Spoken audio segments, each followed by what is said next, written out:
हम इस वक्त मौजूद हैं जीटी रोड पर।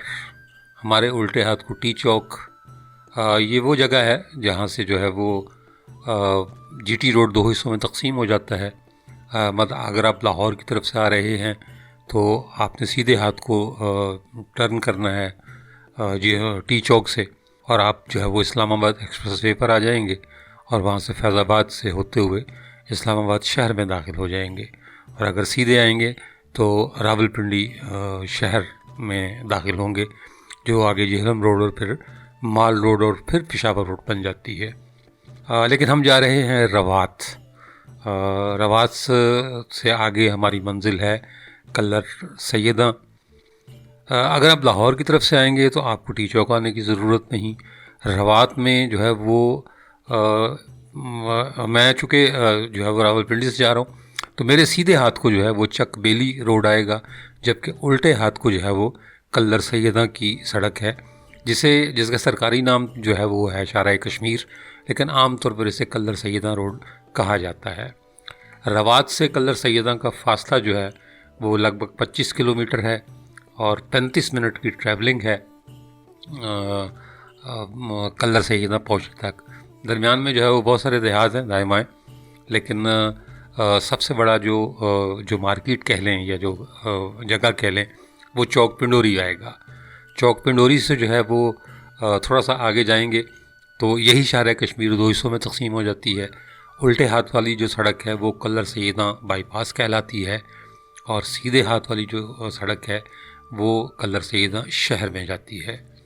हम जो है वो बाईपास से सीधे हाथ वाली सड़क पर जाएंगे चौक पिंडोरी से होते हुए और कल्लर सैयदा पहुंचेंगे।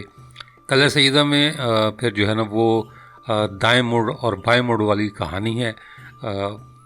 वीडियो में आप देखेंगे जैसे जैसे हम दाएं मुड़ेंगे आप भी मुड़ जाइएगा, और जैसे जैसे बाएं मुड़ेंगे आप भी बाएं मुड़ जाइएगा और अपनी मंजिल मकसूद तक इंशाअल्लाह ताला पहुंच जाएंगे। तो पहले रवात से कल्लर सैयदा रोड यानी शारा कश्मीर, चौक पिंडोरी और फिर कल्लर सैयदा।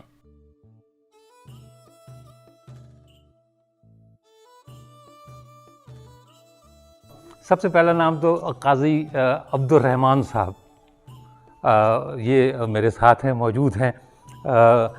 ये इनकी कोशिशें हैं कि मैं ये दरवाज़ा खुलवा कर और जो है वो यहाँ तक आया हूँ।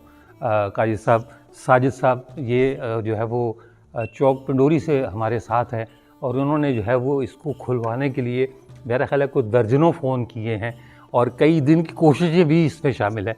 मैं सर आपका बहुत शुक्रगुज़ार हूँ कि ये मुझे मौका मिला कि मैं ये व्लॉग कर सकूँ। अगर काजी साहब ना होते, काजी अब्दुल रहमान साहब मेरे साथ ना होते, फारूकी साहब, तो मैं शायद ये व्लॉग ना कर सकता। मौजूद है मास्टर करामत हुसैन साहब। ये माशाल्लाह रिसर्चर हैं, मुवर्रिख हैं। कल्लर सैयदा के हवाले से 4 जिल्दों पर मुश्तमिल जो है वो इन्होंने किताब लिखी है और बेदी महल के बारे में जो है वो ये जानते हैं। न सिर्फ जानते हैं बल्कि बेदी महल में जो स्कूल है उसमें बतौर उस्ताद एक तवील अरसा आपने खिदमत अंजाम दी हैं।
अस्सलाम वालेकुम नाज़रीन, मैं हूं सैयद जुल्फ़िकार गिलानी और आप देख रहे हैं गिलानी लॉग्स।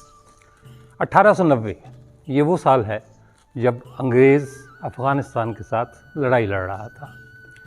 उस वक्त जो है वो आज का जो सूबा सरहद है, यानी जिसे आप खैबर पख्तूनख्वा कहते हैं, वो भी पंजाब का हिस्सा हुआ करता था। लेफ्टिनेंट गवर्नर लाहौर में बैठता था। रावलपिंडी वो दौरे पर आ गए और खेम सिंह बेदी साहब ने लेफ्टिनेंट गवर्नर को ये दावत दी कि आप एक वक्त का खाना मेरी हवेली पर तनावुल फरमाएं, जो कि कल्लर सैयदा में मौजूद थी और जहां मैं इस वक्त खड़ा हूँ। लेफ्टिनेंट गवर्नर ने वो दावत कबूल कर ली, लेकिन मसला ये था कि उस दावत पर कल्लर सैयदा आने में सिर्फ एक रात का वक्फा था और उस ज़माने में रवात से कल्लर सैयदा आने के लिए कोई पुख्ता सड़क मौजूद नहीं थी। पुख्ता सड़क तो दूर की बात है, कोई ऐसा रास्ता भी नहीं था कि जहां लाट साहब की बग्गी पूरी रफ्तार से या धीमी रफ्तार से जो है वो चल सके। एक पगडंडी हुआ करती थी जो रवात से 13 मील के फासले पर कल्लर सैयदा आया करती थी। जब डीसी साहब को ये पता चला कि जो है वो खेम सिंह बेदी साहब की दावत जो है वो लेफ्टिनेंट गवर्नर ने कबूल कर ली है, तो उनके हाथ पांव फूल गए कि एक रात में ऐसा कौन सा बंदोबस्त किया जाए कि लेफ्टिनेंट गवर्नर साहब अपनी बग्घी पर बैठकर कल्लर सैयदा पहुंच जाएं और खेम सिंह बेदी की दावत खा लें। उनके पास एक तहसीलदार था, वो रहने वाला था मेरठ का, अहले ज़बान यानी उर्दू स्पीकिंग था, इस इलाके को से ज़्यादा वाकिफ़ नहीं था। लेकिन जब उसको कहा गया तो उसने तो हाथ खड़े कर दीजिए कि मेरे इख्तियार में नहीं है कि मैं 13 मील का इलाका या जो टुकड़ा है वो इस काबिल बना दूं कि जो लेफ्टिनेंट गवर्नर की जो बग्गी है वो कल्लर सैयदा पहुंच सके। नायब तहसीलदार जो है वो गुजरांवाला का रहने वाला था और वो इस इलाके से वाकिफ़ था। उसने डीसी को कहा कि जी मैं ये काम कर सकता हूँ, लेकिन शर्त ये है कि खेम सिंह बेदी साहब का कोई बेटा या उनका कोई मोतक़िद मेरे साथ कर दें, मैं एक रात में सड़क बना देता हूँ आपको। 13 मील सड़क और 1890 का ज़माना, आज के जदीद तरीन आलात अपनी जगह। उस वक्त तो बेलचों कस्सियों के अलावा कुछ होता नहीं था। आजकल तो जो है वो ट्रैक्टर ट्रालियों के साथ भी बहुत कुछ लगा हुआ है, बड़ी जदीद मशीनें आ गई हैं जिनसे सड़कें बन सकती हैं। डीसी ने, उसको समझ में तो कुछ नहीं आया कि ये एक रात में क्या करेगा, लेकिन डीसी ने जो है वो खेम सिंह बेदी साहब से ये दरख्वास्त की कि आप अपना कोई मोतक़िद या अपना कोई बेटा इसके साथ कर दें ताकि सड़क बना लें। नायब तहसीलदार जो है मतलब उसका जो ज़हन था आप उसकी दाद दें, उसने उस मोतक़िद को साथ लिया और रवात से लेकर कल्लर सैयदा तक जितने गांव थे वो एक एक गांव में गया और उसने ये कहा कि कल लेफ्टिनेंट गवर्नर साहब जो है वो खेम सिंह बेदी साहब की दावत पर कल्लर सैयदा आ रहे हैं, रात का खाना उन्होंने कल्लर सैयदा में खाना है, लिहाजा अपने अपने इलाके की सड़क जो है वो दुरुस्त कर लें। अच्छा, खेम सिंह बेदी जो है ये अलग बात है कि वो एक बहुत अमीर आदमी था, मतलब इस इलाके का बड़ा मतमवल शख्स था, जितनी दौलत उसके पास थी उतनी किसी के पास भी नहीं थी, लेकिन वो तबलीग करता था अपने मज़हब का, सबसे बड़ा तबलीगी शख्स है। जैसे हमारे यहाँ तबलीगी जमात के लोग होते हैं, इस तरह खेम सिंह बेदी जो है वो प्रचारक था सिख मज़हब का, लोग उसको मानते थे। और ये जो आबादियाँ हम जो है ना वो रवात से लेकर यहाँ तक में बेशतर आबादियाँ जो है वो सिखों की आबादियाँ थी, तो वो भी उसे मानते थे। मुसलमानों की चूँकि वो इमदाद किया करता था, मदद किया करता था, लिहाजा मुसलमान भी उसके मोतक़िद थे। उसका नतीजा ये निकला कि सारे लोग कस्सियाँ और बेलचे लेकर जो है वो निकल खड़े हुए और जिस गांव की हद में जितनी पगडंडी आती थी उन्होंने रातों रात उसको हमवार कर दिया, यानी सड़क बना दी, इस काबिल कर दी कि वहाँ पग्गी चल सके। सिर्फ यही नहीं किया बल्कि उन्होंने उसके ऊपर धान की पराली डाल दी। धान जो है वो चावल की फसल को कहते हैं और उसकी पराली जो है वो सर्दियों में बड़ी गर्म होती है। अब तो हीटर आ गए, एक ज़माने में जो है वो जिन इलाकों में शदीद सर्दी पड़ती थी उनकी मसाजिद में पराली डाली जाती थी ताकि लोग तरावी और इशा की नमाज जो है वो गरमाश से जो है वो पढ़ लें। तो उन्होंने जो है वो उसके ऊपर पराली भी डाल दी। उसका नतीजा ये निकला कि अगले दिन लेफ्टिनेंट गवर्नर साहब जो है वो अपनी बग्गी पर जो है वो बाकायदा उसको दौड़ाते हुए कल्लर सैयदा 2 घंटे में पहुंच गए, पिंडी से कल्लर सैयदा तक। हाँ, जब वो रात के खाने पर इकट्ठे हुए तो लेफ्टिनेंट गवर्नर ने जो है वो खेम सिंह बेदी साहब को कहा कि इस तरह हमारी जो है वो लड़ाई जारी है अफ़गानिस्तान के साथ, अगर रूस जो है वो अफ़गानिस्तान के रास्ते से हम पर हमला कर दे तो आप हमारे लिए क्या कर सकते हैं। बेदी साहब वैसे तो ज़ाहिर सी बात है एक अमीर आदमी था ना, कोई ज़ाहिर सी बात है उसके पास फ़ौज तो थी नहीं, तो उसने जो है वो लेफ्टिनेंट गवर्नर को ये जवाब दिया कि पहले दिन 1 लाख रुपए नकद और 10,000 मुसल्लह अफराद वो मैं आपको दूंगा और अगले महीने इसको दुगना कर दूंगा। लेफ्टिनेंट गवर्नर ने जब ये जुमला सुना तो उसके होश उड़ गए। उसने फौरी तौर पर कुछ नहीं कहा, लेकिन जब वो वापस लाहौर गया तो उसने एक काम किया। उसने अपने जो रुफ़का थे, जो अपने मुशीर थे, उनसे कहा कि यार अगर ऐसा बंदा जो पहले दिन 1 लाख रुपए नकद और 10,000 मुसल्लह जवान दे सकता है और अगले महीने उनकी तादाद दुगनी कर देगा, अगर वो अंग्रेज़ों के ख़िलाफ़ उठ खड़ा होगा तो क्या नहीं कर सकता। लिहाजा उसने जो खुफिया एजेंसी थी, CID कह लें आप उसे, खुफिया एजेंसी के बंदे जो है वो उनके पीछे लगा दिए, जो ज़िंदगी भर खेम सिंह बेदी के पीछे लगे रहे और जहाँ वो जाते थे वो निगरानी करते थे उसकी।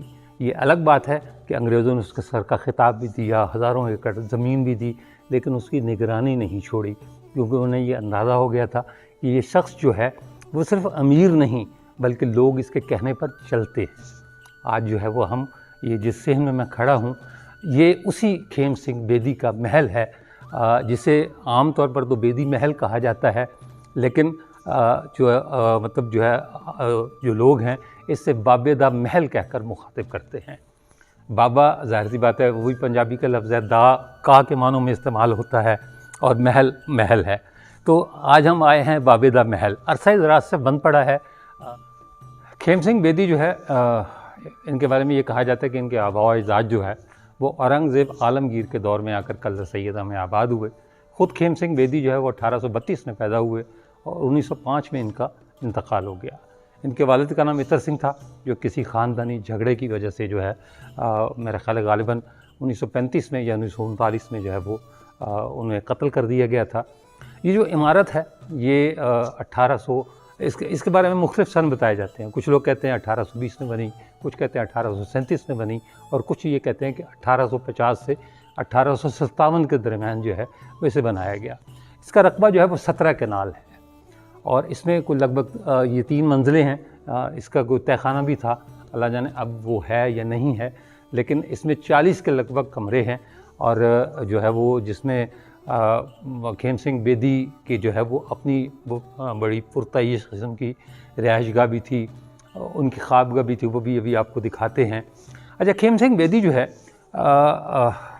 उन्हें जो है वो दौलतमंद तो वो थे ही थे, मुसलमानों की तरह उन्होंने 2 शादियां कर रखी थी। जो बड़ी उनकी बीवी थी वो महाराजा कश्मीर की बेटी थी और उसमें से उनके 4 बेटे थे और जो छोटी थी उसमें से उनके 2 बेटे थे।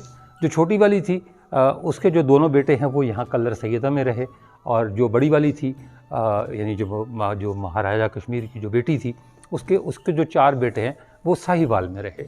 अच्छा, जो खेम सिंह बेदी जो है ये दूसरी चीज़ों के अलावा मैं तो यही कहूँगा कि ये अंग्रेज़ों के जो है वो बहुत बड़े मुखबर थे या अंग्रेज़ों के लिए जो है वो ये काम किया करते थे। और उसका सबसे बड़ा सबूत ये है कि 1857 की जंग आज़ादी में खेम सिंह ने बाकायदा तौर पर बंदूक लेकर और घोड़े पर बैठकर पूरी एक पलटन की क़यादत की मुसलमानों की बगावत को कुचलने के लिए, क्योंकि अंग्रेज़ जो है 1857 की जंग आज़ादी को बगावत कहता है, हम उसे जो है वो जंग आज़ादी कहते हैं। उसके बदले में इन्हें गोगेरा, अब मेरा ख्याल है ओकाड़ा ज़िला ओकाड़ा में है, एक ज़माने में वो ज़िला मोंटगोमरी में हुआ करता था, यानी साहिवाल में हुआ करता था।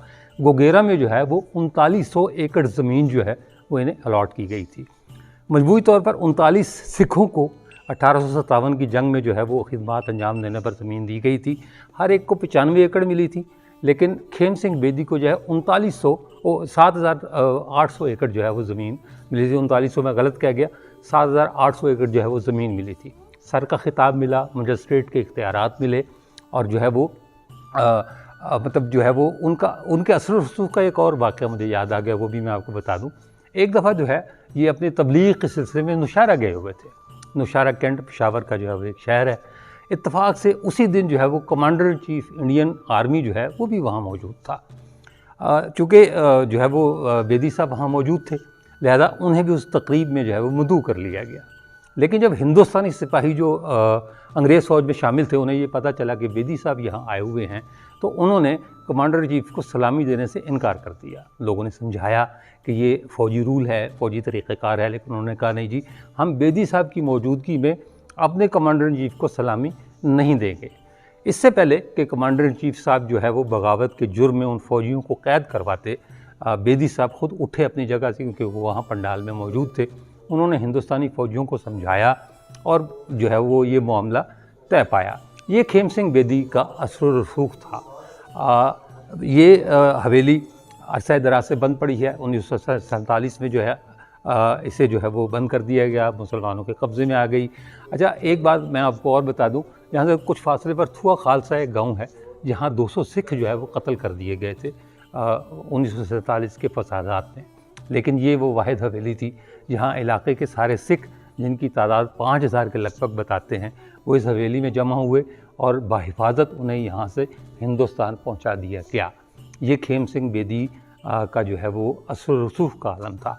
आइए जो है वो हवेली का जो है वो आपको 1 या 2 कमरे दिखाते हैं। कोई ये बड़ी मखदूश हालत में है और इसके बहुत सारे कमरे जो है वो इस काबिल नहीं कि वहाँ पाँव भी रखा जा सके।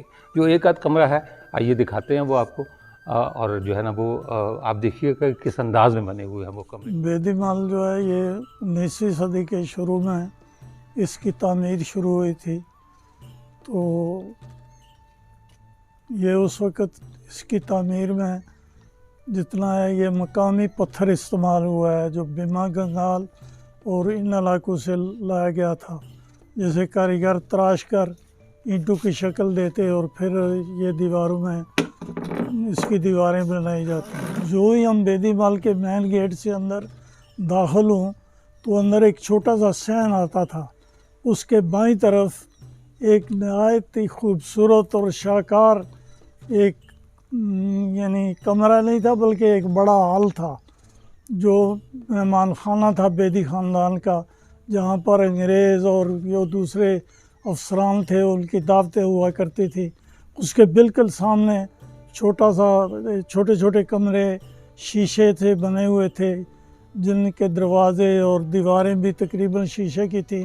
वो मेहमानों के आराम करने के लिए जगह थी। उससे थोड़ा ही अंदर जाएं तो एक कमरा आता है। उस कमरे के 2 दरवाज़े हैं।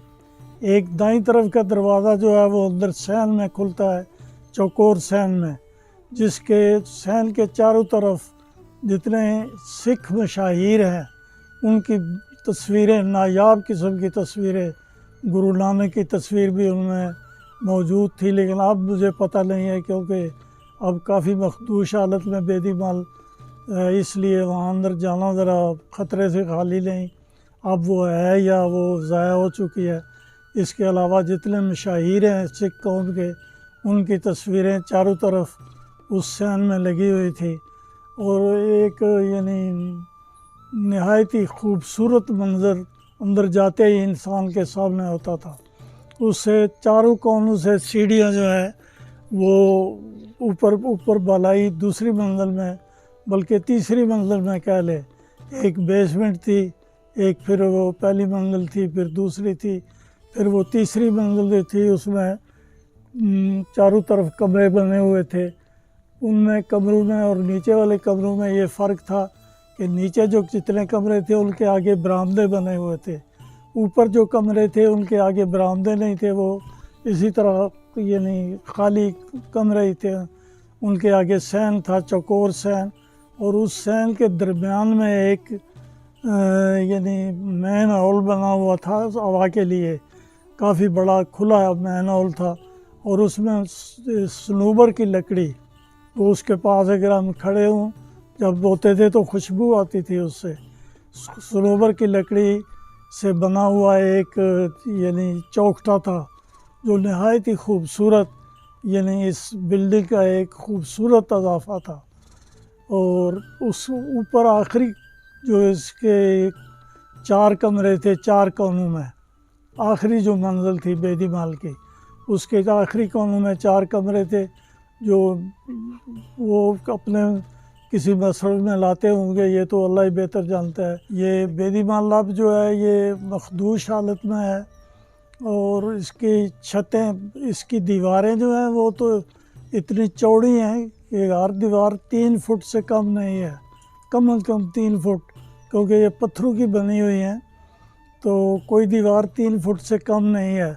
वो दीवारों को अभी तो कोई ख़ासा नुकसान नज़र नहीं आता, लेकिन इसके जो अंदर कमरे थे उनके छत जो हैं वो दीमक से और ये एक अरसा गुजर जाने से वो दीमक खुर्दा हो चुके हैं और वो बारिश का पानी भी उन पर खड़ा होता है, उससे भी उनको नुकसान पहुंचा है और वो काफ़ी डैमेज हो चुके हैं। अच्छा, हवेली की हालत चूँकि बहुत मखदूश है, लिहाजा हम आपको सिर्फ जो है वो पहली मंजिल का 1 या 2 कमरे जो है वो दिखा पाएंगे, क्योंकि बाकी जगहों पर जो है वो जाने की ममानत है, इजाज़त नहीं है। ये भी हमारे दोस्तों की मेहरबानी कि हम यहाँ तक पहुँचने के काबिल हुए। सबसे पहले मैं ये उल्टे हाथ को जो है वो आपको एक कमरा दिखाऊंगा। इसमें इसकी जो ख़ास बात है वो ये है, इसकी दीवारों पर बनी हुई तस्वीरें बहुत खूबसूरत तस्वीरें हैं। ये अच्छा, ये जो आपको पीला रंग नज़र आ रहा है, ये जहाँ मैं उंगली मैंने जो रखी है, ये बेसिकली इन पर सोने का पानी चढ़ा हुआ था, सोने का पत्थर चढ़ा हुआ था। लेकिन चूँकि जो है वो क़याम पाकिस्तान के बाद इसको स्कूल बना दिया गया, बच्चे थे वो खेलते थे और जो है वो उसकी वजह से जब उन्होंने पेंसिलें वगैरह मारी तो उनका रंग जो है वो ख़राब हो गया। ये गोल्डन टेम्पल अमृतसर, ये जो पीली है, ये कभी सोने का पानी हुआ करता था। ये वो खूबसूरत कमरा जो आप कह सकते हैं कि मेहमान खाने के तौर पर इस्तेमाल होता था और हवा का बड़ा शानदार इंतज़ाम था। इसकी दीवारें कहते हैं 3 फुट से ज़्यादा मोटी दीवारें हैं, लिहाजा ये सर्दियों में गर्म और गर्मियों में जो है वो ठंडा रहा करता था।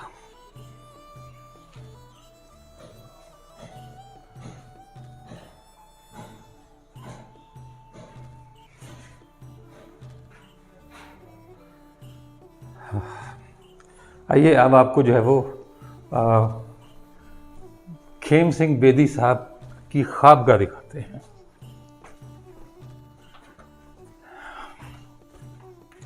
ये जनाब खेमकरण बेदी साहब की ख्वाबगाह, ये उसका मर्दाना हिस्सा।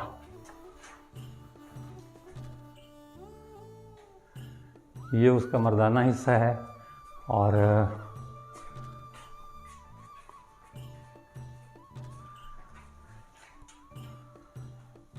ये जो छोटा सा कमरा आप देख रहे हैं, ये यहाँ से आपको सही नज़र आएगा, ये खिलवतगाह थी।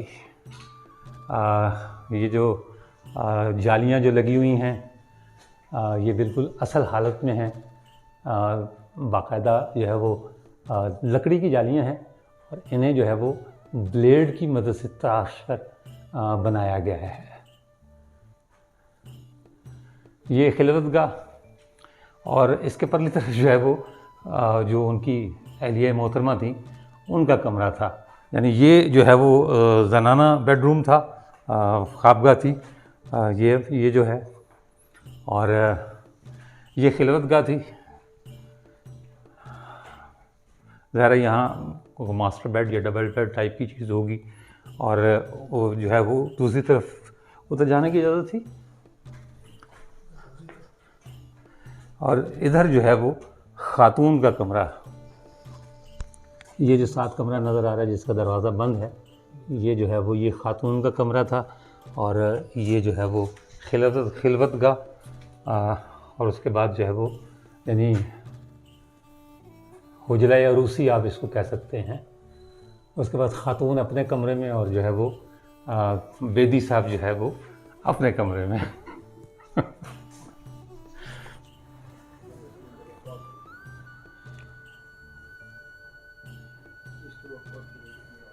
ये जो कमरा नज़र आ रहा है आपको, ये जो है ना वो एक तरह की कचहरी कह लें या जो है ना वो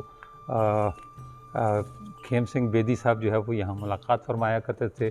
खुद भी मजिस्ट्रेट थे और उनके पोते को और बेटे को भी मजिस्ट्रेट के इख्तियारात मिले हुए थे, तो ये एक तरह की अदालत जो है वो लगा करती थी। ये जो है वो उसका झरोका आप देख रहे हैं। ये वो कमरा है जहाँ उनकी अदालत लगती थी ये। और ये इसकी मेन एंट्रेंस हवेली की, और ये वो कमरे थे जहाँ जो है वो लोग बैठकर जो है वो इंतज़ार किया करते थे अपनी बारी का मुलाकात के लिए। बड़ी अजीमुशान हवेली, लेकिन अफसोस की बात यह है कि हम इसको संभाल नहीं पाए।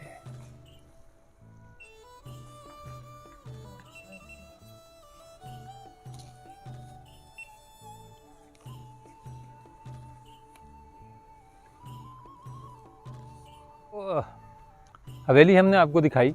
ये एक पूल लगा हुआ है, 40 फुट ऊंचा पूल है।